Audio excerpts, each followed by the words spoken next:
Hello everyone. जैसा कि मैंने आपको बता रखा था कि इलेक्ट्रोस्टैटिक्स के पूरे थ्योरीज को खत्म करने के बाद हम एग्जांपल एनसीईआरटी के न्यूमेरिकल्स और भी फर्दर न्यूमेरिकल्स हम लोग करेंगे। ठीक है, तो जैसा कि हम लोग इलेक्ट्रोस्टैटिक पोटेंशियल हमने कंप्लीट कर लिया है। आज हम लोग क्या करने वाले हैं, तो एग्जाम्पल 1.1 करने वाले हैं, जो इलेक्ट्रोस्टैटिक का पहला एग्जाम्पल है।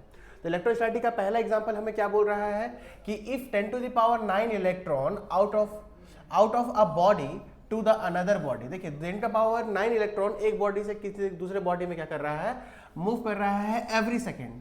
तो how much time is required to get the total charge of 1 coulomb on the other body. मतलब कि मान लीजिए ये बॉडी ए है और ये बॉडी बी है।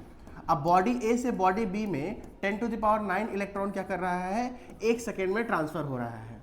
तो बोल रहा है कि 1 कूलम का चार्ज को ट्रांसफर होने में कितना टाइम लगेगा, वो हमसे क्वेश्चन पूछा है। तो बताइए हमको चार्ज यानी कि Q हमें कितना दे रखा है, तो Q हमें दे रखा है 10⁹, ये हमें Q दे रखा है। अब इसके बाद देखिए 10⁹ इलेक्ट्रॉन तो हमारा हो गया। अब देखिए हमको पता है कि Q जो फॉर्मूला होता है वो क्या होता है, = NE होता है। ठीक है, ये हमारा Q ना देखे, ये हमारा क्या देखा, नंबर ऑफ इलेक्ट्रॉन दे रखा है ना। 10⁹ इलेक्ट्रॉन हमारा नंबर ऑफ इलेक्ट्रॉन दे रखा है। तो चार्ज का जो फॉर्मूला होता है हमारा, क्वांटाइजेशन ऑफ चार्ज मैंने बता रखा था, वो क्या होता है, Q = NE। एन हमारा क्या है, 10⁹ दिया हुआ है। ई हमारा नंबर ऑफ इलेक्ट्रॉन है, क्या होता है हमारा 1.6 × 10⁻⁻19 कूलम। ठीक है, तो जो चार्ज हो जाएगा हमारा 10⁹ इलेक्ट्रॉन में जो चार्ज आएगा, तो ये टोटल नंबर ऑफ इलेक्ट्रॉन 10⁹ है और इसमें हमारा इलेक्ट्रॉन कितना है, 1.6 × 10⁻⁻19। सॉल्व कीजिए, 9 - 19 कितना हो जाएगा, 1.6 × 10⁻, क्या हो जाएगा, -10 कूलम चार्ज आ जाएगा। यानी कि इलेक्ट्रॉन में हमारा जो चार्ज है वो कितना है, 1.6 × 10⁻⁻10 कूलम चार्ज हमारा कितने इलेक्ट्रॉन में है, तो 10⁹ इलेक्ट्रॉन में है। क्योंकि 10⁹ इलेक्ट्रॉन में इतना चार्ज हमारा अवेलेबल है, तो 1 कूलम चार्ज जो होगा वो कितना अवेलेबल होगा, वो हम देखते हैं। हम जानते हैं कि इतना चार्ज जो है वो एक सेकेंड में ट्रांसफर हो रहा है एक बॉडी से दूसरे बॉडी में। कितना चार्ज है, 1.6 × 10⁻⁻10 कूलम, है ना। तो 1.6 × 10⁻⁻10 कूलम चार्ज जो है, 10 कूलम चार्ज ट्रांसफर्स इन 1 सेकेंड। तो इतना चार्ज जो है वो 1 सेकेंड में ट्रांसफर हो रहा है। तो 1 कूलम चार्ज जो होगा वो कितने में ट्रांसफर होगा, ये यूनिटरी मेथड से डिवाइड में आ जाएगा। क्या हो जाएगा, 1 बाय ये डिवाइड में कितना आ जाएगा, 1.6 × 10⁻⁻10 कितना आ जाएगा, फिर पॉइंट हटाएंगे तो ऊपर में 10 हो जाएगा हमारा। तो 1 कूलम चार्ज जो है वो 10 इंटू, अब 10 का पावर -10 ऊपर क्या होगा, 10 का पावर +10 हो जाएगा और डिवाइडेड में क्या बच जाएगा, 16 बच जाएगा हमारा।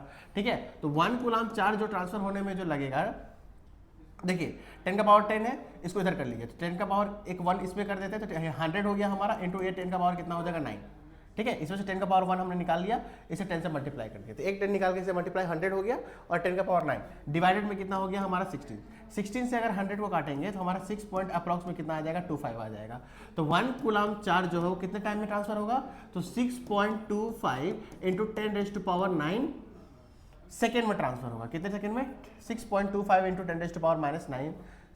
10⁻⁹ सेकेंड। अब एक बताइए, 1 कूलम चार्ज होने में इतना टाइम लग रहा है, क्योंकि एनसीईआरटी में आपका टाइम किस में दिया हुआ है, तो एनसीईआरटी में टाइम आपका ईयर्स में दिया हुआ है, तो इसको ईयर्स में पहले कन्वर्ट कीजिएगा। तो ईयर्स में कैसे कन्वर्ट कीजिएगा, तो सेकंड में हमारा गिवन है, इसको ईयर्स में कन्वर्ट कीजिए। तो ईयर्स में कैसे कन्वर्ट कीजिएगा, तो 1 कूलम चार्ज जो है, देखिए 6.25 × 10⁻⁹ सेकेंड है ना, तो 6.25 × 10⁻⁹ को कन्वर्ट कर दिए ईयर में। तो एक साल में कितने दिन होते हैं, 365 दिन होते हैं। एक दिन में कितने घंटे होते हैं, 24 घंटे होते हैं। एक घंटे में कितने मिनट होते हैं, 60 मिनट होते हैं। और एक मिनट में कितने सेकंड होते हैं, 60 सेकंड होते हैं। अब इसको आप सॉल्व करोगे ना, तो इसको सॉल्व करने के बाद अप्रॉक्स में आपका आंसर जो आएगा वो 200 ईयर्स आ जाएगा। कितना आ जाएगा, 200 ईयर्स। यानी कि 1 कूलम चार्ज को ट्रांसफर होने में 200 ईयर्स अप्रॉक्स में हमारे लगेंगे। अगर सेकंड में आंसर निकालना चाहते हो आप, तो 6.25 × 10⁻⁹ सेकंड हमारे लगेंगे 1 कूलम चार्ज को एक बॉडी से दूसरे बॉडी में ट्रांसफर होने में। तो ये हमारा एग्जाम्पल क्या था, एग्जाम्पल 1.1 था। इसके बाद नेक्स्ट हम लोग एग्जाम्पल करेंगे 1.2। इस तरह से हम लोग अभी सारे एग्जाम्पल और न्यूमेरिकल्स कंप्लीट करने वाले हैं, जिसका प्लेलिस्ट आपको हमारे डिस्क्रिप्शन में, नहीं तो आप प्लेलिस्ट में जाओगे, प्लेलिस्ट वाले टैब पे क्लिक करोगे तो वहाँ आपको मिल जाएगा, है ना। और इसके सारे डेरिवेशंस वाले टॉपिक हमने ऑलरेडी करवा रखे हैं, इलेक्ट्रोस्टैटिक्स के, इलेक्ट्रोस्टैटिक पोटेंशियल्स के। उनको कर लीजिएगा, उनको करने के बाद ही ये क्वेश्चंस करने आइएगा। ओके, चलिए, थैंक यू।